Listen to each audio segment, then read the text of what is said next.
এই মহিলাটি কখনোই নিজের মেয়েকে স্কুলের গেট পর্যন্ত নিতে আসতেন না। প্রতিবার তিনি মেয়েকে একটু হেঁটে আসতে বলতেন, তারপর দূরে গিয়ে গাড়িতে তুলতেন। সেদিন যখন মহিলা মেয়েকে নিতে এলো, তখন এক ছেলে ইচ্ছে করে মেয়েটিকে ধাক্কা দেয়। সে মেয়েটিকে গরিব ঘরের মেয়ে বলে অপমান করে, আর সহপাঠীরা হাসতে থাকে। তারা বলে, তোর মা তো গরিব, তাই তো তোর জন্য গেট পর্যন্ত আসে না, তোদের গাড়িও নেই। এই কথা শুনে মেয়েটি ভীষণ কষ্ট পায়। গাড়িতে বসে রাগে সে মাকে জিজ্ঞেস করে, মা, তুমি আমাকে স্কুল গেট থেকে নিতে আসো না কেন?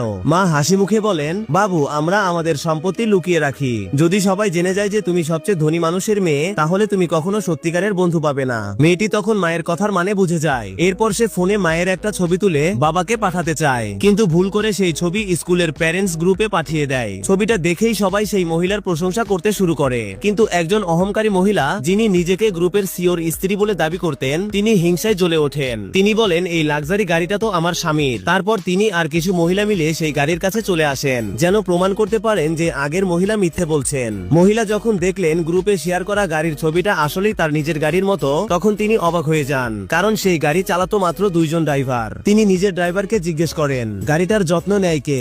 ড্রাইভার যখন দ্বিতীয় ড্রাইভারের নাম নেয়, তখন অহংকারী মহিলার মুখ ফ্যাকাশে হয়ে যায়, কারণ সেই দ্বিতীয় ড্রাইভারই ছিল তার স্বামী। সত্যি তখন ফাঁস হয়ে যায়। সে মহিলা তার স্বামীর পদমর্যাদার সুযোগ নিয়ে মিথ্যা বলেছিল যে সে সিওর স্ত্রী। এমনকি এই মিথ্যাও বলেছিল যে গাড়িটা তার স্বামী তাকে উপহার দিয়েছে। রাগে সে চেঁচিয়ে ওঠে, এখনই এই গাড়ি থেকে নেমে যাও। কিন্তু মেয়েটি ভয়ে কাঁপতে থাকে, বলে, মা, আমার খুব ভয় লাগছে। তখন মহিলা ড্রাইভারকে বলে, চলো, আমাদের বাড়ি নিয়ে চলো। অহংকারী মহিলা তখন রাগে একটা ভয়েস মেসেজ পাঠায়, যদি এই মহিলা আমার গাড়ি নোংরা করে দেয়, তাহলে সারা জীবনেও এর ক্ষতিপূরণ দিতে পারবে না। এই কথা শুনে মহিলা স্তব্ধ হয়ে যায়। তার মনে হয় হয়তো তার স্বামীর আরেকটা স্ত্রী আছে অন্য কোথাও। কিন্তু মেয়েটি বলে, মা, বাবার সব টাকা তো তুমিই সামলাও। বাবা চাইলেও আরেকজন স্ত্রী রাখলেও তার কাছে টাকা থাকবে না। তবু অহংকারী মহিলা চুপ থাকেনি। সে শিক্ষককে বলে, এই মহিলাকে গ্রুপ থেকে বের করে দাও। শিক্ষিকাও তার কথায় সায় দেয় এবং বলেন, এরা বাচ্চাদের ভুল শিক্ষা দিচ্ছে। মহিলা অনেক বোঝানোর চেষ্টা করেন, কিন্তু শিক্ষিকা তার কোনো কথাই শোনেন না। তারপর অহংকারী মহিলা নিজের ছেলের জন্মদিনের নিমন্ত্রণ পাঠায় সব অভিভাবককে,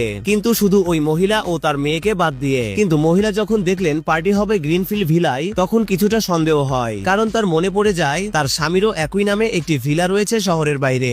বাড়ি ফিরে মহিলা কিছু বললেন না, স্বামীও কিছু বুঝতে পারেন না। তখন মেয়েটি ঠিক যেমন মা শিখিয়ে দিয়েছিল তেমন করে বাবাকে কিছু প্রশ্ন করতে শুরু করে। সে ইঙ্গিত দেয়, আজ কেউ আমাদের লিমিটেড এডিশন গাড়িটাকে নিজের বলে দাবি করেছে। সিও তখন সব বুঝে যায়। তিনি প্রতিজ্ঞা করেন, আমি শুধু আমার স্ত্রীকেই ভালোবাসি। তারপর তিনি নিজের অ্যাসিস্ট্যান্টকে সত্যটা খুঁজে বের করতে পাঠান। মেয়েকে খুশি করার জন্য সিও পরের দিন এক আন্তর্জাতিক ট্রিপের প্ল্যান করেন। সবাই ব্যাকপ্যাক গুছিয়ে প্রস্তুত হয়ে যায়, কিন্তু খারাপ আবহাওয়ার কারণে ফ্লাইট বাতিল হয়ে যায়। তখন মহিলা সিদ্ধান্ত নেয় মেয়েকে নিয়ে গ্রিনফিল্ড ভিলায় যাবেন। ওদিকে অহংকারী মহিলা নিজের স্বামীকে, যে আসলে ড্রাইভার, জোর করে গ্রিনফিল্ড ভিলার দরজা খুলতে বাধ্য করেন, যাতে সে সেখানে নিজের ছেলের জন্মদিনের পার্টি দিতে পারে। সে গর্ব করে বলে, এই ভিলাটা আমার স্বামীর। কিন্তু পরের মুহূর্তেই সেই মহিলা ও তার মেয়ে সেখানে পৌঁছে যায়, আর সামনে যা দেখে তাতে সবাই অবাক হয়ে যায়।